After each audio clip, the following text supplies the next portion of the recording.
So you've, John, you've written a review of Tweetbot 3, which came out yesterday. Yeah, it came out. Yes, it did. It came out yesterday. It was one of those reviews. Thanks to propagation on the App Store, we'll find out that an app is coming out on a day, and we write a review, and then we spend at least half the day refreshing the App Store to see when it's actually available, and we can publish our story, because it's not, it's not that helpful to publish a review before people can actually go get the app that you're talking about. So that's what I did yesterday. I finished up the draft and hung out from I think it was about 9 a.m. I thought was the earliest it might show up, but it ended up showing up closer to noon my time, and published our review of Tweetbot 3 for the Mac, which is a nice update. The design has kind of been redone from the ground up. There are lots of little tweaks everywhere. It's impossible to kind of catalog every single one of them. It's both completely familiar and completely different. I mean, when you look at two screenshots side by side of the old version, which was at 2.5.4 and 3.0, they look almost identical, but they are different. I mean, there are things like retweet information has been moved to the top of a tweet. There is a row of buttons under every single tweet for doing things like reply and retweet and all that sort of thing. And as I understand it, that is a Twitter requirement. It is unfortunate. Huh. I think it's an API requirement now. It's unfortunate because what it does is it means I think it looks more cluttered, and it also means lower information density, so you get fewer tweets for the same kind of vertical, per centimeter in a window. But that's a change. They moved the compose button. They moved a bunch of different things around. They reordered the icons, and they added a dark mode. And there's also more flexibility in how you order columns and navigate around the different sections in Tweetbot. And overall, I like it a lot, but I'm not entirely sure that this is worth these changes were worth releasing as a separate app. Separate paid app. It's one of those very hard conversations because I really like and respect Tapbots. I use their app every single day, and I have for years. And I also, part of what I do is help promote good indie developer apps. But when I saw this update, my gut told me that for most people who aren't the kind of people who are really invested in supporting indie development, that this might not be worth the $10. Yeah, I think I kind of agree with you. I mean, the thing you said about it feeling familiar, I think part of that is not a lot has actually changed. No, I don't mean that from a development standpoint, because you and I both know that iOS development, web development, whatever, like, even if it might look the same, if they've rewritten it, like, that is a hell of a lot of work they've done. Exactly.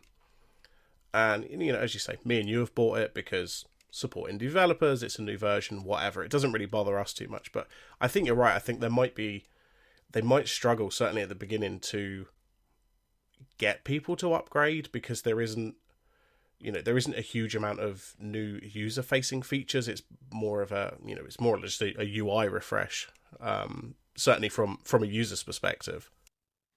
Right, and that's the thing, is that I really understand when someone tells me something's been written from the ground up. I get what that means because I know what it would take in order to basically rewrite Tweetbot from the bottom up. But the reality is that someone who's using it doesn't particularly care about that or understand what that means. And from their standpoint, it, one kind of superficial take on the app is that they rearranged some icons and gave it a dark mode, and now they want $10. And I don't think that's a fair assessment of it because it is more than that. On the other hand, you kind of have to deal with, one, the realities of the App Store, where it's very hard to pry money out of anybody's hands for anything other than gems. And two, the way people make buying decisions, which, I've heard already since I wrote the review, I've heard this is just a couple of cups of coffee type of argument. But that analogy doesn't really hold water for me. It's not how people, for better or worse, it's just not how people value software.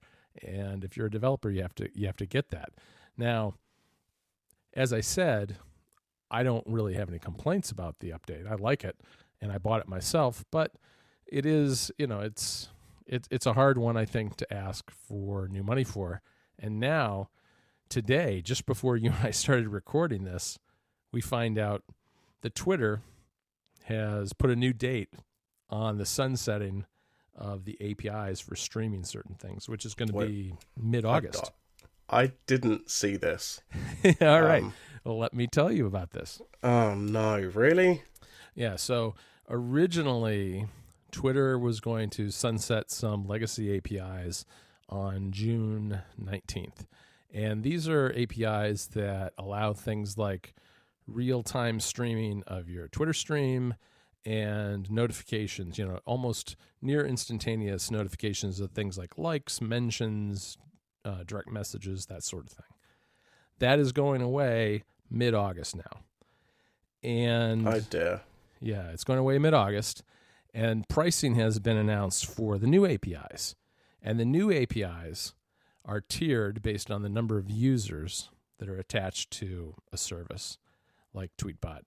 And at the 250 user level, it costs $2,900 a month, which is for 250 users. 250. So that's just under $12 per month per user.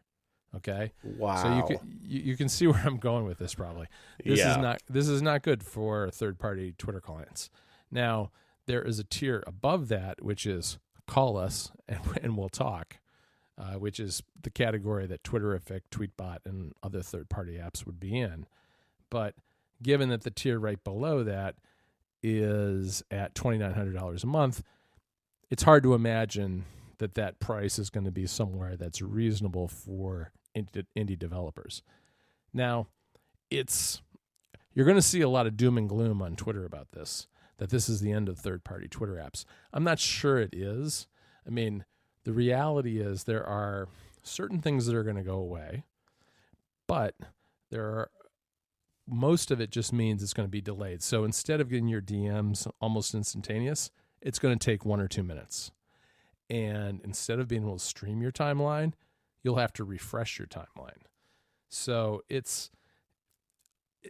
from my standpoint, I don't think it's the end of third-party apps, but it's definitely not a good thing.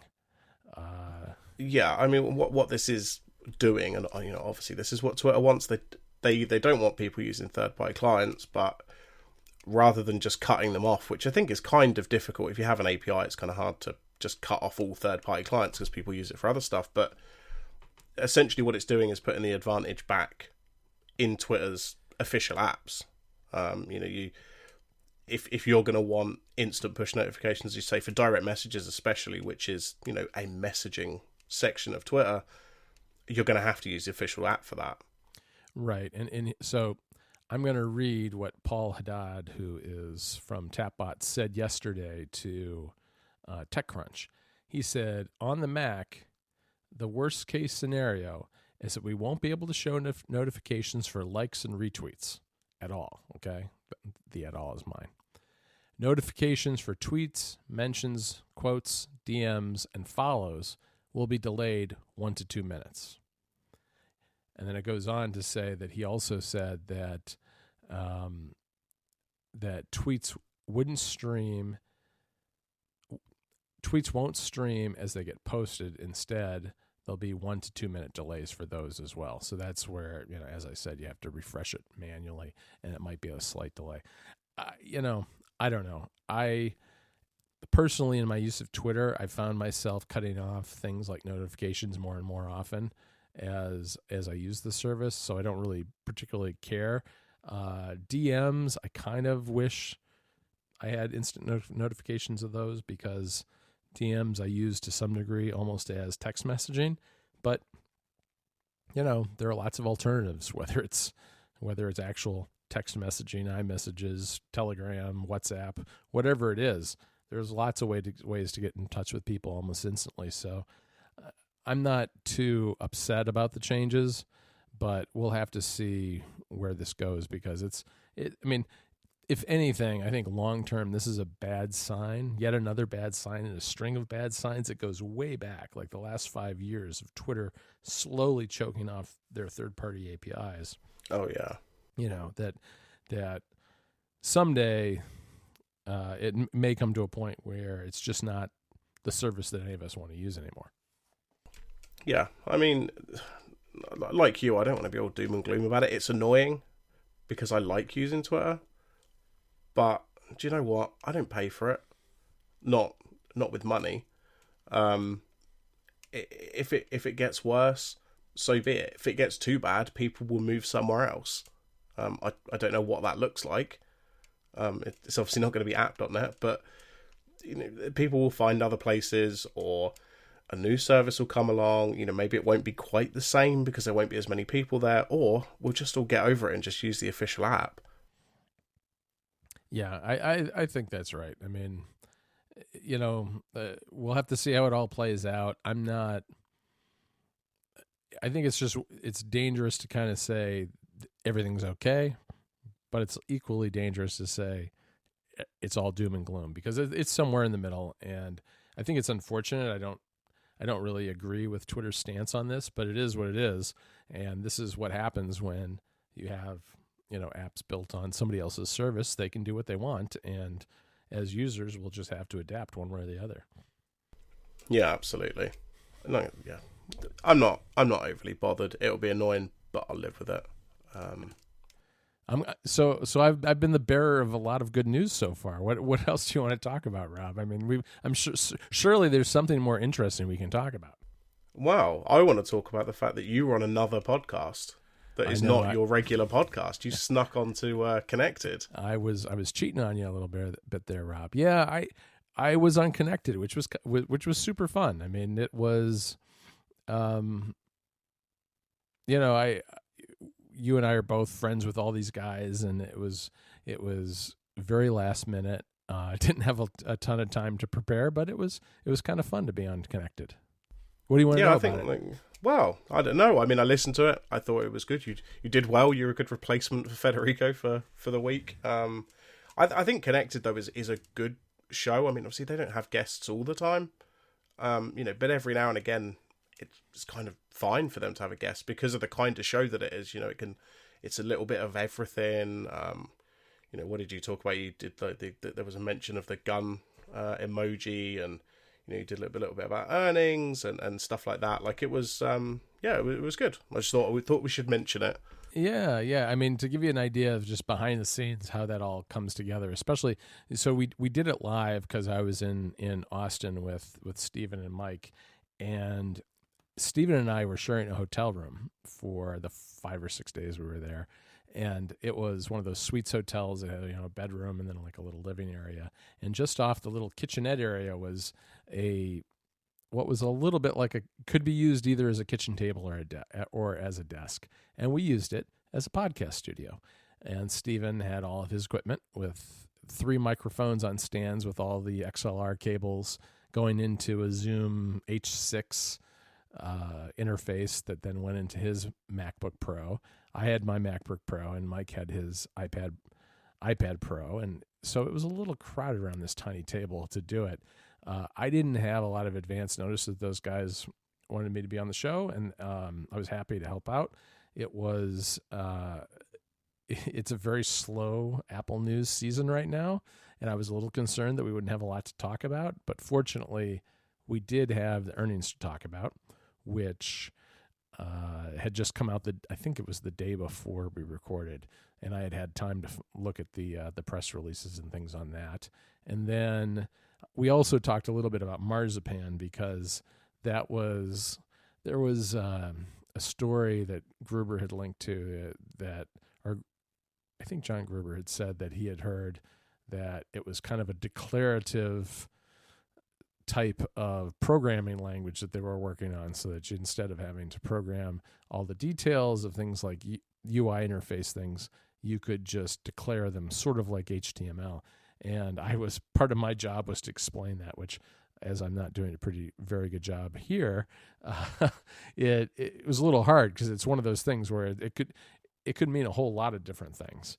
I think what Gruber was reporting, I kind of get what he's getting at, and I think your comparison to HTML is about right. But as you say, we're not really working off a lot of details to actually know what's going to happen. I mean, we're only a few weeks away now. I'm sure if it is coming, we're going to find out. But I think you did a pretty reasonable job of explaining it as best as anybody could, given the small amount of information that was available. Yeah, well, thanks. I mean, it was a lot of fun to just kind of chat with those guys. It was a little hard to have a conversation with, for instance, Mike, who was sitting to my side, and I couldn't really look at him because I was trying to talk into a microphone, and Stephen, who was across. But it was a lot of fun to do. I've always that's my favorite podcast more than anything, and a lot of that has to do with the fact that those guys are all friends of mine. But it was fun to kind of chip in and pretend to be the Italian from Rome for a day. Yeah, I mean, well, talking of things that need explaining over and over again, and nobody really knows what's going on. Have you had any GDPR emails, John? Because my inbox overfloweth with GDPR. I've had a handful, Rob. I mean, Twitter alone has clogged my email with GDPR notices for all the various accounts that I've got. It's interesting. I've actually done a fair amount of investigating about what GDPR means and what it all is about, because we want to make sure that we're complying with it at Mac Stories. And I think it's at the end of the day, despite all the email that everyone's been getting, it's a good thing for users because it really puts the power of privacy in the hands of the user as opposed to the companies who are, saying they'll protect it, which is a good thing. I think it also is a good thing because it's caused everybody from small websites to giant corporations to reevaluate the information that they're collecting and how they're using it, and whether that's going to get them in trouble with the EU. It's interesting to me that I'm actually glad that it exists. I think it's going to push other countries around the world forward in terms of privacy, including the U.S., who is behind the 8-ball on this compared to the EU, which I think is a good thing. But it also is a bit of a pain in the butt to deal with because, you just have to, just to give you an example, I mean, Mac Stories, we don't collect a whole lot of personal data from anybody. I mean, most people just visit the website. We don't even have cookies on the website. But we do have, for instance, Club Mac Stories, and for that we use Memberful and MailChimp, and people's emails flow through that. And when they sign up and pay on Memberful, we get at least Memberful gets their credit card information. So there were issues to work through to make sure those companies are doing what they need to do in order to comply with the EU's requirements, as well as making sure that any analytics that we use for the site and other things also comply and are not a problem. And I think we're in pretty good shape, but it was a good exercise to kind of go through, I think, and reevaluate the different aspects of what Mac Stories does and how it works and how it interoperates and relates to its users and customers to figure out, are we doing right by those people? And the good news is I think we are, and we have been for a long time. And it's one of those things, too, that it's like if you're one of those sites that has a whole bunch of different ad networks on your site and with tracking pixels and all that stuff, you're going to be in for a world of hurt. It's a lot of work, and it's not easy to address GDPR from that standpoint. But if you're respectful of your users and readers, and you have been for a long time, it's not that hard to comply with. Oh yeah, absolutely. I mean, as you say, the Mac Stories is, as you say, you've always really been kind of complying with this anyway, because you're not harvesting data, that kind of thing. And even from my point of view at my job, I was saying to you before we were recording, like, we've got a couple of different products and things like that, and we've always been pretty good with only collecting the data we need and stuff like that. So really what GDPR's done is kind of encouraged us to make the tools a lot easier for, deleting data and managing data. Which, even if it's just that kind of thing that appears on services, like that is good for users. If it's easier for them to delete their data, it really can't be a bad thing. But as you say, some of these sites with loads of different tracking networks are really going to have a problem, I think. Yeah, I mean, that's where, from my standpoint, when I went around and looked at everything and how we were dealing with things, the hardest part is dealing with the actual website, only because, if you sign up for Club Mac Stories, you're saying, hey, I want to give you my email and my credit card information so that I can receive something from you, which is, Mac Stories Weekly and all the other things that club members get. That's really kind of an easy case. The hard thing is when you have a website where people just visit. You're not going to throw up a window every time. I'm sure some site is going to do this, which I think is awful, but throws up a window every time you visit, says, do you consent to us harvesting your data? If you're doing that sort of thing, that's a lot harder case to deal with. Fortunately, because we do sponsorships, which are really just a post and maybe a banner at the top of the website, there is no, tracking pixel. There is no harvest information or anything going on there. At most, there are, parameters on URLs that allow the sponsors to kind of count the number of visits that they get through that URL. That's the most that we ever do, and that's not a problem. Yeah, that sounds, as you say, you guys are pretty respectful about what you're doing with. And try and keep it minimal. I know Federico has said this in the past, maybe on a podcast. He doesn't want to have to track people if he doesn't have to. He doesn't want ads everywhere and stuff that would have been a problem for GDPR if the site was doing that. So yeah, and look, that works for us because we're small. It's a lot harder, and I do have some sympathy for big websites that rely on ad networks and things, because it's just at that scale, it's much harder to do what you probably couldn't do what we do, but we're lucky. We're, a relatively small team, and what we do works for us. Yeah, exactly. You posted a link in our sort of little shared show notes. The Amazon cashless, no, not cashless. What is it? The one where you could just wander around and pick stuff up. Yes, the cashierless. Cashierless, yes. Yeah, so I think it was maybe a year ago or so that Amazon first debuted one of these stores out in maybe Seattle, where you could just kind of wander in, take stuff off the shelf, and walk away, and they charged you. And supposedly we're going to get one of those in Chicago.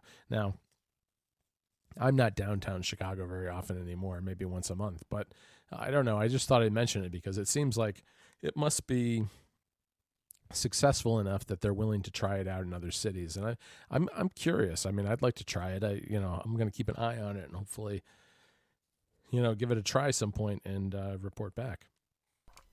Yeah, I'd love to, just try it out, but really I'd love to be able to do my food shopping, groceries and stuff like that in a store like this.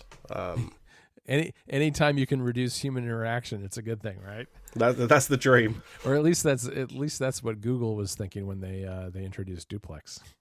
Oh no! Can we not? No. Oh God, I'd forgotten about Duplex. Yeah, well, I have not. I've been thinking about it a lot, but yeah, no, I think this is the okay version of reducing human interaction. Yeah, nobody's. We can't go into Duplex. So no, I think everything that's been said needs to be said. I won't drag you down that rabbit hole. See all the podcasts that came out in the last 10 days. Yeah. Nobody else is doing GDPR though, so yeah, there we go. We're ahead of the game on that. We have cornered the market on GDPR. The other thing I wanted to point out, and this is, we can't let a show go by without talking about gaming just a little bit. And that is that 12 South has come out with something called the Airfly. There we go. The Airfly. It's It's a really pretty simple device. It's a 3.5 millimeter jack on one end with a Bluetooth dongle attached, so that, I mean, the way they're marketing it, they're saying it's for like in-flight entertainment systems on airplanes, because usually those, have a headphone jack. But I immediately thought this would work pretty well for the Switch, potentially, depending on lag, of course.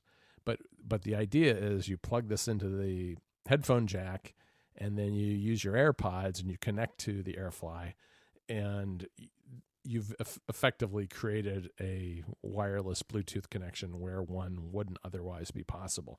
And unfortunately, the Switch does not have Bluetooth, which I think is a huge oversight.